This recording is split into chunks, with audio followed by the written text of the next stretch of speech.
Assalamu alaikum. Hello dear learners. Today in this lesson I am going to talk about use of article. যারা মূলত 2025 সালে HSC candidate সেই সমস্ত শিক্ষার্থীদের উদ্দেশ্য করে আমরা ধারাবাহিকভাবে ইংলিশ গ্রামারের এই ভিডিওগুলো আমরা প্রোভাইড করব আপনাদের জন্য, যাতে করে আপনারা ইংলিশ সেকেন্ড পেপার অর্থাৎ গ্রামারে আপনাদের ফুল যে মার্কস সেটা ক্যারি করতে পারেন।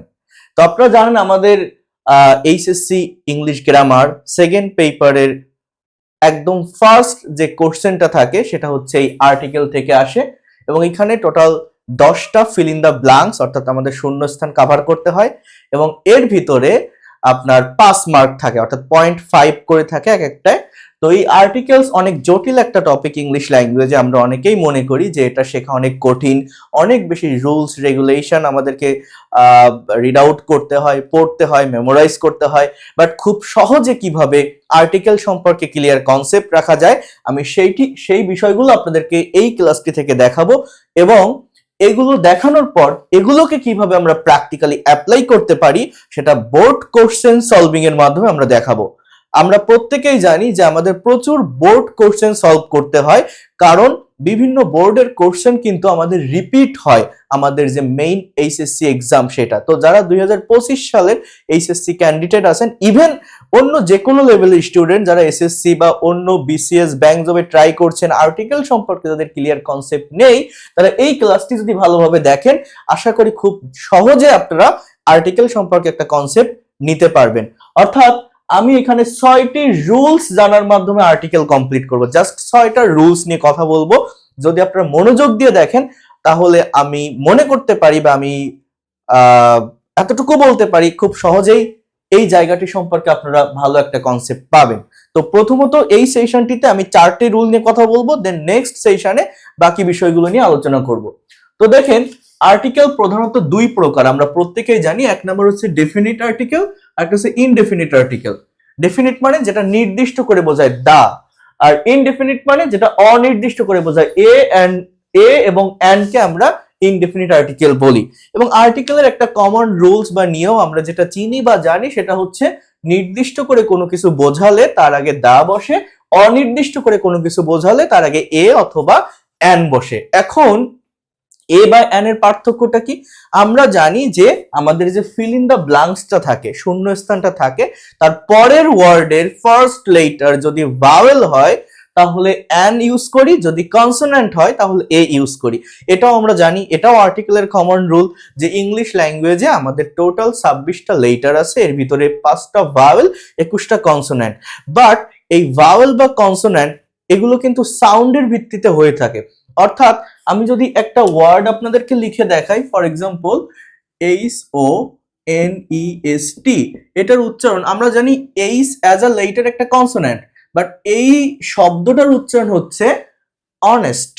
অনেস্ট এইস, আমি জানি না এটা আপনারা ক্যামেরায় দেখতে পারছেন কিনা। সো এটা হচ্ছে অনেস্ট। এখন এই শব্দের আগে আমি যদি বলি সে একজন সৎ লোক, he is an honest man, এখানে একটা অ্যান বসাতে হয়, he is an honest man. অর্থাৎ আমার এটা কিন্তু সাউন্ডের উপর ডিপেন্ড করে হয়, নট লেটার। তো সেটা নিয়ে আমরা পরবর্তী লেসনগুলোতে আলোচনা করব। এখন আমি যেটা বোঝাতে চাচ্ছি যে 6টি রুলস জানার মাধ্যমে আমরা আর্টিকেল কমপ্লিট করব। এই 6টি রুলসের ভিতর আমরা প্রথমত 4টি রুলস নিয়ে আলোচনা করি, তারপর বাকিগুলো করব, কারণ একবারে সবগুলো করতে গেলে আপনারা অনেকেই গুলিয়ে ফেলবেন। তো 4টা রুলস কি আগে আমরা দেখি। খুবই সহজ, খুবই সিম্পলি আর্টিকেলটাকে নেওয়ার চেষ্টা করবেন, এগুলোকে আমরা অ্যাপ্লাই করব, অর্থাৎ আমরা বোর্ড কোশ্চেন সলভ করব এরপরে। যদি ধারাবাহিকভাবে ক্লাসগুলো পেতে চান আমাদের চ্যানেল এবং ইউটিউব চ্যানেল এবং ফেসবুক পেজটি ফলো করে রাখবেন। দেখেন, 1 নম্বর রুলস হচ্ছে নাউন বা প্রোনাউন সিঙ্গুলার হলে আর্টিকেল এ অথবা এন বসবে। শব্দের প্রথম অক্ষর ভাওয়েল, যেটা আমি বলছিলাম, এই যে এ ই আই ও ইউ দিয়ে শুরু হলে তার পূর্বে এন বসে, এবং কনসোনেন্ট দিয়ে শুরু হলে তার পূর্বে এ বসে। That is the common rule. For example, I have bought dash car for my parents. So here you can see I have bought, এখানে অ্যানসারটা কি বলছে? আ, অর্থাৎ I have bought a car। এখানে এ কেন? এটা হচ্ছে কি আমার এখানে বসতেছে বিকজ এই পরের যে এই যে ব্ল্যাঙ্ক, এই ব্ল্যাঙ্কের পরের যে ওয়ার্ড সেই ওয়ার্ডটা হচ্ছে কার। অর্থাৎ এই সিটা কি? সিটা হচ্ছে একটা কনসোনেন্ট, তো কনসোনেন্ট থাকলে এ বসবে। আবার দেখেন think and grow rich is really dash interesting book. এই থিঙ্ক অ্যান্ড গ্রো রিচ একটা বইয়ের নাম। এবার বলছে ইজ রিয়েলি ড্যাশ, অর্থাৎ এই যে ব্ল্যাঙ্কটা এরপর আছে ইন্টারেস্টিং, এখানে আই আছে, তো এ ই আই ও ইউ, এই আই কি, আই আমার একটা ভাওয়েল, তো ভাওয়েল থাকার কারণে এখানে আমার এন হবে, যে think and grow rich is an interesting book. So এই হচ্ছে আমার মেইন বিষয়। কি বলছে যে নাউন বা প্রোনাউন, এই বিষয়টা কিন্তু আমাদের মাথায় রাখতে হবে, অর্থাৎ সিঙ্গুলার নাউন কোনটা, প্লুরাল নাউন কোনটা। সিঙ্গুলার এবং প্লুরাল সম্পর্কে যদি ক্লিয়ার একটা কনসেপ্ট আমরা না রাখতে পারি, তাহলে কিন্তু এই বিষয়গুলো সলভ করা অনেক কঠিন হয়ে যাবে আমাদের জন্য। তো এটিও আমি দেখাবো আপনাদের। এরপর দেখেন রুল নাম্বার 2, তাহলে এটা হচ্ছে 1 নাম্বার। এবার 2 নাম্বার রুলটা হচ্ছে নাউন বা প্রোনাউন প্লুরাল হলে তার পূর্বে আর্টিকেল দা বসবে। যেমন dash students want to go to study tour, এখানে হচ্ছে দা স্টুডেন্টস, কারণ কি স্টুডেন্টস STUDENTS, এই যে ওয়ার্ডটা এটা একটা প্লুরাল নাউন, এই জন্য এর আগে দা বসছে। এখানে কখনো প্লুরাল নাউন হলে এ বা এন বসে না কিন্তু।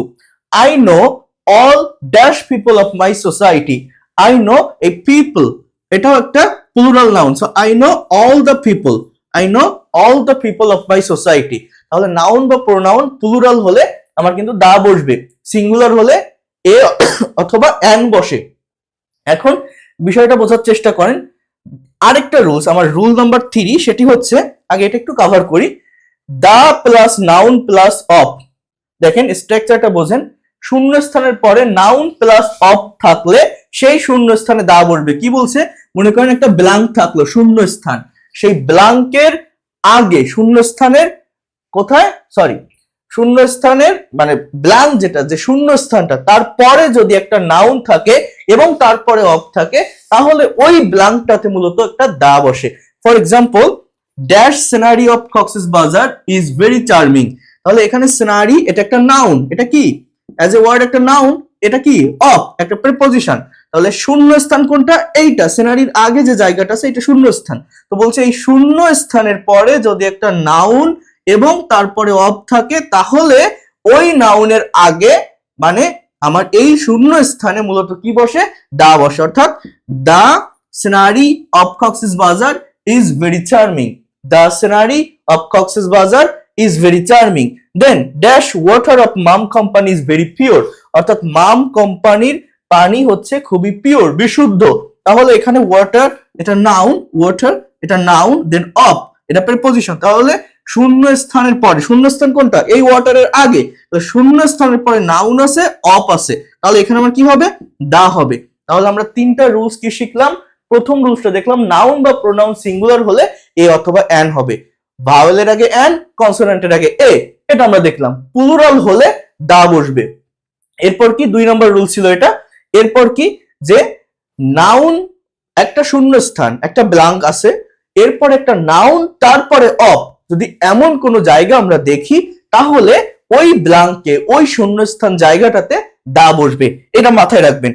এরপর rules number 4, here can see a অথবা এন, দেখেন কি বলছে, adjective plus noun, adjective plus noun, এখানে বলছে অ্যাডজেক্টিভের নাউন এর মাঝে, অ্যাডজেক্টিভ এর নাউন এর মাঝে কোনো আর্টিকেল বসে না, তবে এর আগে এ অথবা এন বসতে পারে।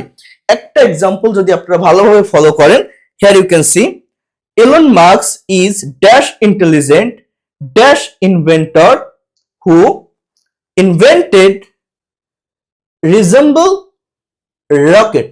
Here you can see.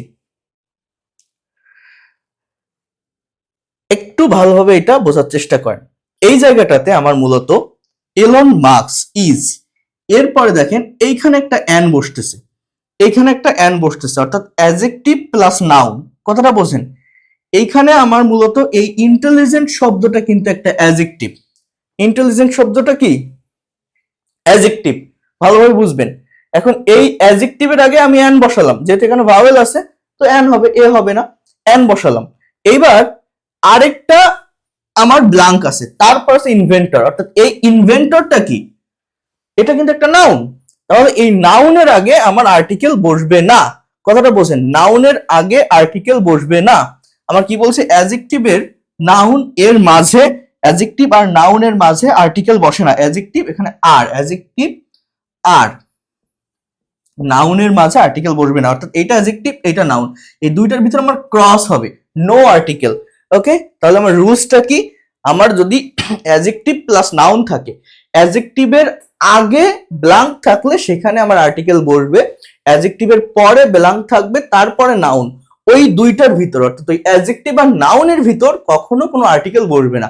তো যখন আমরা প্যাসেজ সলভ করব তখন এই বিষয়টা যদি আমরা লক্ষ্য রাখতে পারি তাহলে কিন্তু এই জায়গাটাকে আমরা খুব ভালোভাবে সলভ করতে পারবো এবং অ্যান্সারটা দিতে পারবো। তো এই হচ্ছে আমাদের ফার্স্ট চারটা স্ট্রাকচার, আপনারা চারটা রুলস, এই চারটা রুলস আগে ভালোভাবে ডেভেলপ করবেন, দেন আমরা নেক্সট ক্লাসে আরো দুইটা রুলস নিয়ে কথা বলবো। সো ধারাবাহিক এই লেসন গুলো পেতে আমাদের ইউটিউব চ্যানেল এবং ফেসবুক পেজটি আপনারা ফলো করবেন, যাতে করে আপনারা সম্পূর্ণভাবে ইংলিশ গ্রামারটাকে ডেভেলপ করতে পারেন। যারা বিশেষ করে গ্রামারে একদমই দুর্বল, যারা এইচএসসি এক্সামটা ফেস করতে যারা ভয় পাচ্ছেন, যারা মনে করেন আমার গ্রামারটা শেখা দরকার খুব ভালোভাবে, আশা করি এই ক্লাসগুলো যদি আপনারা রেগুলারিটি মেনটেন করে করেন এবং ভিডিওগুলো যদি ধারাবাহিকভাবে দেখেন, আমরা ধারাবাহিকভাবে সিরিয়াল মেনটেন করে দেওয়ার চেষ্টা করব, আপনার এই গ্রামারের জায়গাটা নিয়ে কোনো ধরনের কনফিউশন থাকবে না। So thank you, see you in the next class.